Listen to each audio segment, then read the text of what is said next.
Tema 6. Análisis de la varianza en salud. En la actualidad, la estadística es una herramienta indispensable para el análisis de datos en el rango de las ciencias de la salud.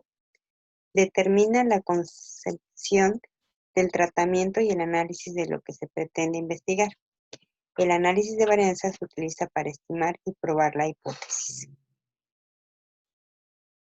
El análisis de varianza se estudia según la forma en que ésta puede ser utilizada, ya que tiene como fin analizar los diferentes resultados que pueden ser obtenidos entre dos diferentes diseños. Por ejemplo, se pretende saber si tres medicamentos difieren en su eficacia para disminuir las concentraciones séricas de colesterol en los seres humanos. Entonces, el análisis de varianza lo que nos ayuda es a comparar diferentes estudios y saber cuál es el mejor.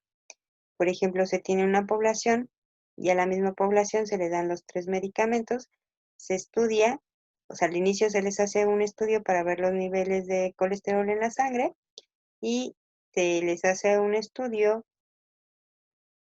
para cada uno de los medicamentos, cómo fue la disminución de sangre y al final se hace el comparativo. Sí, entonces eso es lo que nos ayuda a hacer, comparar tres muestras o más muestras para ver cuál es el mejor. El análisis de varianza también se le puede llamar ANOVA. Y a partir de aquí, o más bien con todos estos métodos, vamos a empezar a tener algo que se llama hipótesis nula, que se abrevia HO, e hipótesis alterna, que se abrevia H1.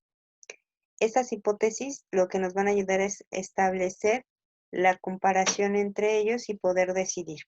Por ejemplo, la hipótesis nula dice que establece que todas las medias de la población son iguales. Y la hipótesis alterna establece que al menos una es diferente. Entonces, si la hipótesis, generalmente la que se tiene que cumplir es la hipótesis nula, si se cumple la hipótesis nula, quiere decir que nuestro experimento o nuestra comparación fue eficaz. Y si se cumple la hipótesis alterna, quiere decir que algo sucedió y tenemos que volver a replantear el análisis o el estudio que estamos haciendo. Otro ejemplo muy sencillo, solamente es para ver, se diseña un experimento para evaluar la durabilidad de 4 diferentes tipos de ventas. Igual se tienen diferentes marcas, se le ponen a los pacientes o a los individuos seleccionados, se dejan un periodo de tiempo para que hagan ciertas actividades con ellos y entonces se mide la resistencia de cada una de ellas, ¿sí? Entonces, el análisis de varianza se basa en el enfoque en el cual el procedimiento utiliza las varianzas para determinar si las medias son diferentes. Entonces, aquí algo interesante es que podemos determinar en base a las diferentes medias que van a tener cada uno de las muestras estudiadas. Métodos paramétricos. Es una rama de la estadística inferencial que comprende los procedimientos estadísticos y de decisión que están basados en las distribuciones de los datos reales. Estas son determinadas usando un número finito de parámetros. Para la inferencia paramétrica es requerida como mínimo una escala de intervalos. Esto quiere decir que nuestros datos deben de tener un orden y una numeración de intervalo. Nuestros datos pueden estar categorizados en periodos, números como de 20 a 40, 40 a 60, 60 a 80. Y como se ve en la imagen de arriba, en la gráfica, vemos que los métodos paramétricos que tienen prácticamente son una curva normal, ¿sí? O campana de Gauss, que también se le puede conocer con ese nombre.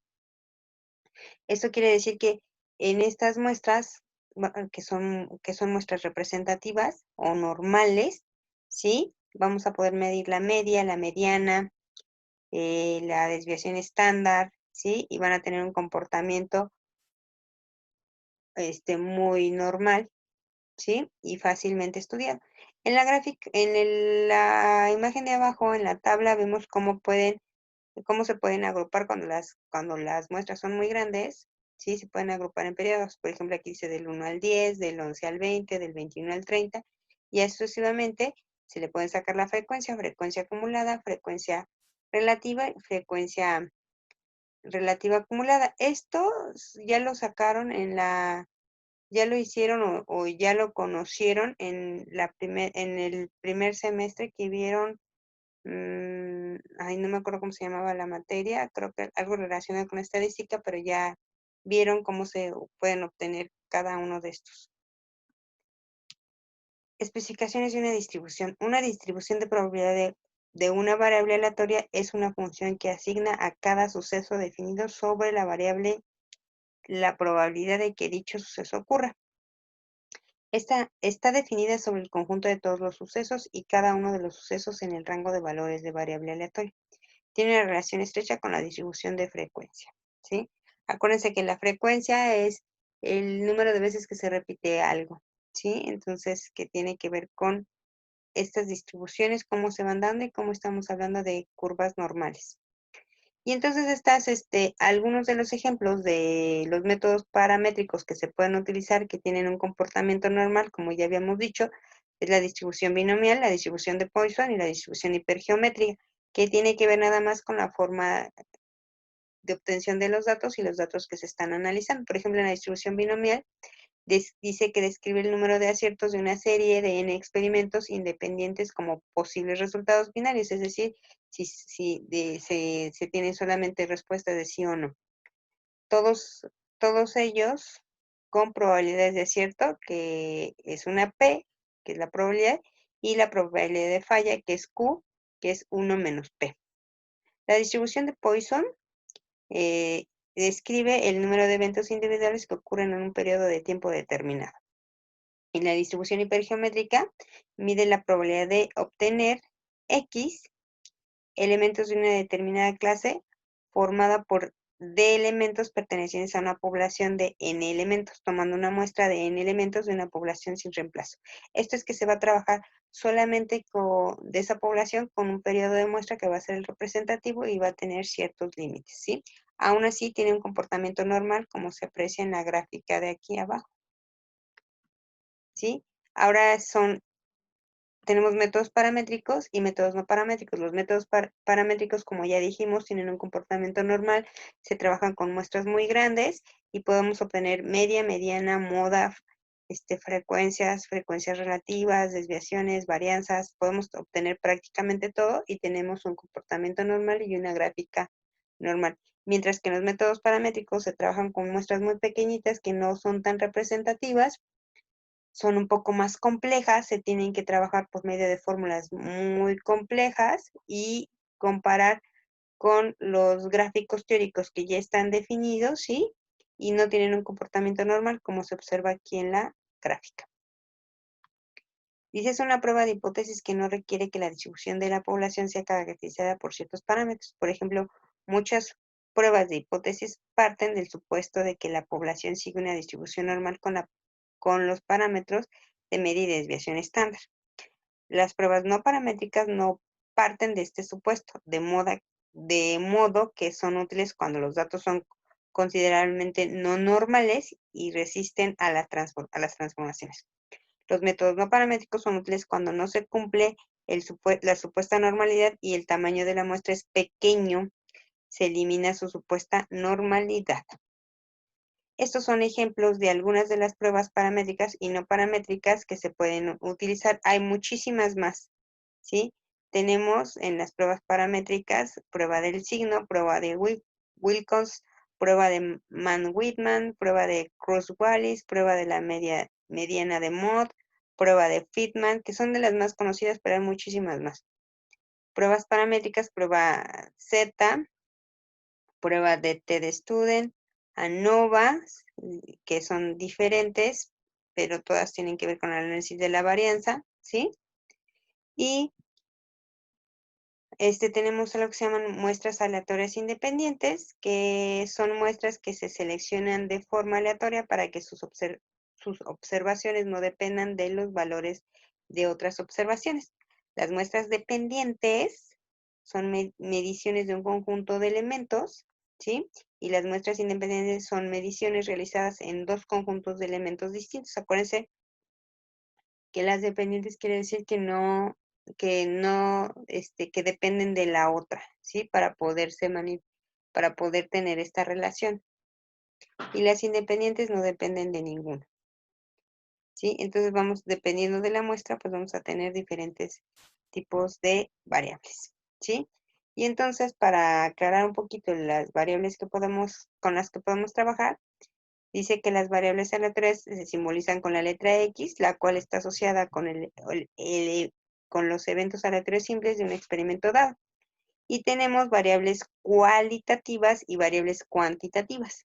Dentro de las variables cualitativas, que se refiere a características o cualidades que no pueden ser medidas con números, podemos distinguir dos tipos, nominal y ordinal. La nominal presenta modalidades no numéricas que no admiten un criterio de orden. Por ejemplo, solamente poner ahí estado civil, tú podrías ser soltero, casado, separado, divorciado o viudo. No tiene más que una modalidad. Ordinal, presentan modalidades no numéricas en las que existe, ordinal, presentan modalidades no numéricas en las que existe un orden. Por ejemplo, ya aquí ya tenemos cierto orden como primer lugar, segundo lugar, o medalla de oro, medalla de plata, medalla de bronce, tienen cierto orden, aunque estamos hablando con situaciones de características. Y las variables cuantitativas es la que se representa mediante un número y por lo tanto puede realizarse operaciones aritméticas con ellas. Estas ya son más interesantes porque podemos prácticamente hacer todos los estudios que nosotros queramos con estas muestras. Podemos distinguir dos tipos, que son las discretas y las continuas. En las variables discretas, ¿sí?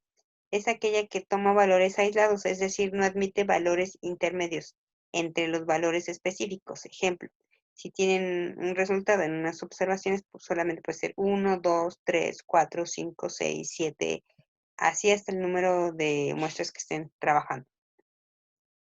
¿Sí? Y una variable continua es aquella que puede tomar valores comprendidos entre dos números. Por ejemplo, si estamos viendo alturas, podrían ser 1.53, 1.64, 1.75. Si estamos viendo pesos, podrían ser 54.6, 56.7 y así sucesivamente. Esto es que tienen una continuidad, ¿sí? Y aquí en las imágenes vemos los ejemplos, ¿sí? De variables, donde tenemos las variables discretas y variables continuas.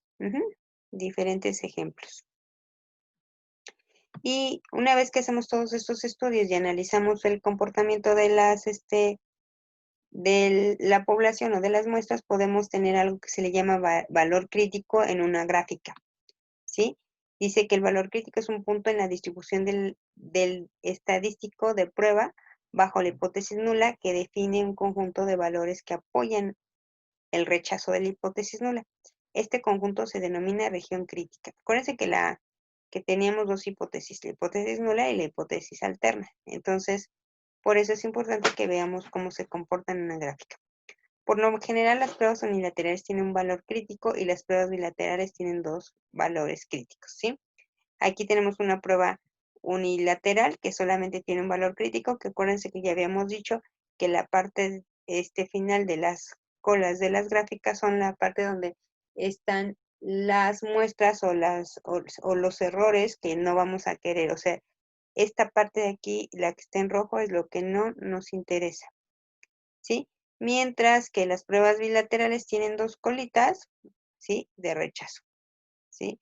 Esto es que como está en esta gráfica, tenemos nuestra región de rechazo, que serían nuestro valor crítico en ambos lados de la gráfica, y nuestra región de aceptación, que es esta parte de aquí, que es donde estamos esperando que caiga la hipótesis que nula. Ok, y entonces tenemos diferentes pruebas no paramétricas con las cuales podemos trabajar, ¿sí? No vamos a realizar ningún ejercicio ya que es un poco complejo trabajar cada una de estas pruebas, ¿sí? Entonces tenemos la primera, que es de Cruz-Wallis, la prueba de la suma de rangos que resulta especialmente adecuada para probar si son idénticas varias distribuciones poblacionales, se denomina prueba de Cruz-Wallis o también se le puede denominar prueba H. El método no requiere ninguna consideración, excepto que las poblaciones involucradas sean continuas. La hipótesis nula a probar es que las diferentes poblaciones tienen distribuciones idénticas, mientras que la hipótesis alterna afirma que no las tiene. Esto es bien importante, porque en base a estas dos, en base a la hipótesis nula y a la alterna, se toma la decisión de qué es lo que pasa con las muestras. Se tiene que trabajar con esta fórmula, ¿sí? Que tiene que ver con los rangos, que ya habíamos dicho hace rato, la sumatoria de los rangos, ¿sí? Y una vez que se tiene el resultado, se compara con lo que dice la teoría y que son unas gráficas, y en base a eso se toma la decisión con ayuda de las hipótesis. El otro es la test de la mediana. El contraste no paramétrico más sencillo de realizar es el contraste de signos. Se utiliza principalmente para contrastar hipótesis sobre la posición central de la mediana de una distribución poblacional para analizar los datos de las muestras. Lo mismo que en la anterior, vamos a tener hipótesis nula y hipótesis alterna, ¿sí? Se hace la sustitución de datos en la fórmula y una vez que se obtiene con los parámetros que tenemos ahí, podemos definir con ayuda de la gráfica, bueno, con ayuda de las tablas, podemos definir cómo nos da el resultado y entonces decidir con las hipótesis qué está pasando con nuestra población. Prácticamente todas estas muestras tienen que ver con tener hipótesis nula, alterna, resolverla por medio de una ecuación, compararla con las tablas que ya están predeterminadas, tomar la decisión en base a esos resultados y decir qué es lo que está pasando con las muestras. Otras son muestras aleatorias relacionadas, que también son muestras paramétricas, no paramétricas. Cuando las K muestras están relacionadas de forma que las características de los iésimos quiere decir todos los elementos que están dentro de esa muestra, son idénticos o lo más parecidos posibles. Estamos hablando de muestras aleatorias relacionadas, por lo que las diferencias observadas entre las muestras serán atribuidas únicamente al efecto del factor diferenciado de los grupos. Y entonces tenemos dos que son la de Friedman y Kochman.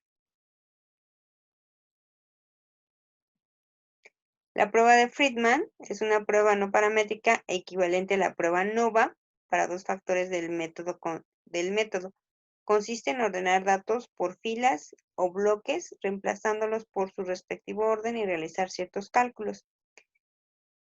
Para esta prueba, las hipótesis son hipótesis nula, los grupos provenientes de la misma población o de poblaciones con medias iguales, ¿sí? Hipótesis alterna, al menos un grupo proviene de la misma población o tiene medias diferentes de los otros. Igual, obtenemos con la fórmula, la FR, ¿sí? Buscamos nuestra K y N, que tiene que ver con el número de muestras que se están trabajando, el total de de individuos que están en la muestra y nuestra alfa. Que nuestra alfa tiene que ver con la parte que habíamos dicho de la gráfica, que es las colitas que están en las orillitas, ¿sí?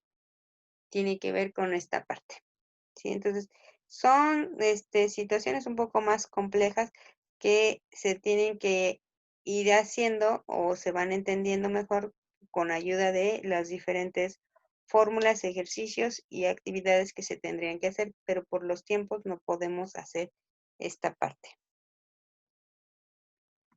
La prueba de Q de Kochman, cuando sobre n elementos se observan una serie de respuestas de cada uno de ellas a K tratamientos, esta prueba permite constatar la hipótesis nula de que no existen diferencias significativas entre los K tratamientos. Esta prueba es adecuada cuando la respuesta a cada tratamiento es una variable dicotómica, siendo X igual a 1 y la respuesta es éxito, y X igual a 0 que no tiene éxito. Si la hipótesis nula es cierta, las diferencias entre el número de éxitos de cada columna se deben al azar, por lo que es de esperar que sean pequeñas, es decir, que todas las G estén muy próximas al número medio de éxitos por muestras, que es promedio de las G testada, quiere decir promedio de las Gésimas. Igual tenemos que sustituir en la fórmula de acuerdo a nuestros datos y ver qué dice la hipótesis nula, la hipótesis alterna, ver las tablas y decidir en base a eso qué es lo que está pasando con nuestras muestras. Indicadores para el análisis de la varianza en salud, ese sería el 6.3. Los indicadores de salud son una característica de un individuo, población o medio ambiente que está sujeta a medición y que puede utilizarse para describir uno o más aspectos de la salud.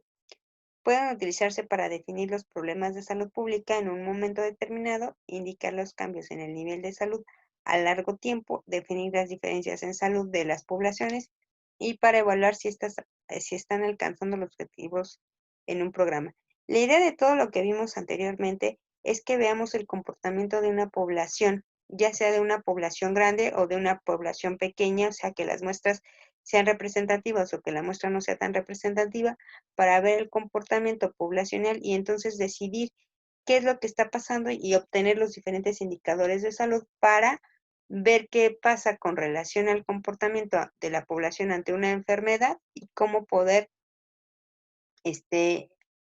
solucionar ese problema infeccioso grave o prácticamente tratar de evitar que se produzcan epidemias.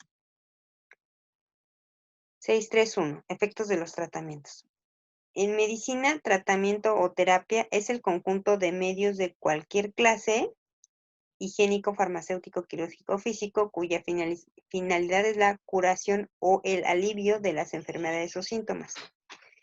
Estos pueden ser de diferentes tipos y los que se utilizan, algunos de los ejemplos que se pueden utilizar es cirugías o tratamientos quirúrgicos, la dieta, la farmacoterapia, la fisioterapia, la hidroterapia, la optometría, la ortopedia, las prótesis, la psicoterapia, o sea, infinidad de ramas de la medicina que se pueden utilizar para ayudar a disminuir las enfermedades o los síntomas que podrían provocar un padecimiento o una enfermedad.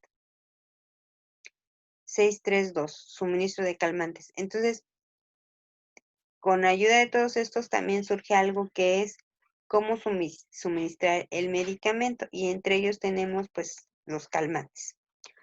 Que un calmante es un sedante. Un sedante es una sustancia química que deprime el sistema nervioso central, provoca efectos potenciadores o contradictorios entre calma, relajación, reduce la ansiedad, adormecimiento, reduce la respiración, habla trabada, euforia, disminución del juicio crítico y retardo de ciertos reflejos. El uso y suministro de calmantes tiene que estar supervisado por un médico, el cual recomendará la dosis y la forma de tomarlos de acuerdo con los estudios realizados y el padecimiento diagnosticado. Entonces, el sedante solamente es para disminuir o minorar un dolor, esto es que tiene una situación que nos ayuda en el sistema nervioso central a bloquear ciertos síntomas que tenemos, pero no quiere decir que los está curando, simplemente como dice ahí, nos ayuda a relajar o adormecer ciertas situaciones y una vez que se pasa el efecto, pues volveremos a sentir aquel dolor para el cual nos tomamos el sedante o calmante. 6.3.3. Gravedad de las enfermedades. Se llama enfermedad aguda aquella que tiene un indicio y un fin claramente definido y es de corta duración. Generalmente se considera que su duración es menor, que la duración debe ser menor a 3 meses para considerarla una enfermedad aguda. El término agudo no dice nada acerca de la gravedad de la enfermedad, ya que hay enfermedades agudas como resfriados común, gripe y cefalea, y otras que pueden ser muy graves, como por ejemplo púrpura fulminante, infartos agudos al miocardio. Entonces hay que ver, quizás ustedes no van a tener tanta relación, pero sí es importante que se den cuenta si alguno de los síntomas que el paciente tiene con respecto a la salud visual puede complicarse y llegar a algo más grave para como perder la vista, ¿sí? O tenerle que hacer algún otro tipo de intervención. Por eso es importante que se sepan claramente cuáles son los síntomas que pueden ustedes tratar y hasta dónde ya no pueden tratar ustedes y necesitan la colaboración de otro especialista. En medicina se llama enfermedad crónica a las afecciones de larga duración y por lo general de progresión lenta. No hay un consenso acerca del plazo a partir del cual una enfermedad pasa a considerarse crónica, pero por término médico, toda enfermedad que tenga una duración mayor a 6 meses puede considerarse como crónica. Las enfermedades crónicas no se distribuyen al azar, sino que se van más frecuentes en determinadas personas, familias y comunidades como consecuencia de diversos factores ambientales que interactúan con un perfil genético vulnerable. Entonces, también es importante que vean qué es lo que está pasando con las personas, o sea, si se puede averiguar sus situaciones de enfermedades hablando genéticamente, entonces hay que ver el tratamiento que se le puede dar o si ustedes ya no pueden tratarlo y mandarlo con otro especialista. Entonces sí es importante que sepan los diferentes síntomas de las enfermedades y hasta dónde ustedes pueden llegar a ayudar a atender a ese paciente y dónde puede entrar otro especialista. En epidemiología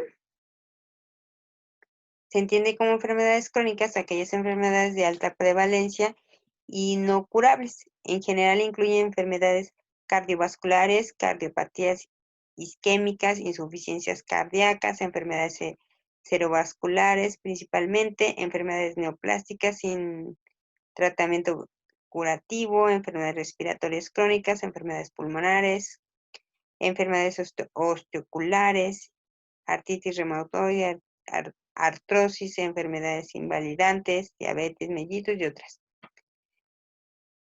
Es importante que ustedes también sepan qué relación podría tener una de estas enfermedades con el comportamiento ocular de una persona. O sea, si tiene diabetes, si esa diabetes le afectaría a la vista de acuerdo al grado de diabetes que se tenga. Entonces sí es importante que sepan qué relación hay entre esas enfermedades, aunque no sean enfermedades relacionadas totalmente con la vista.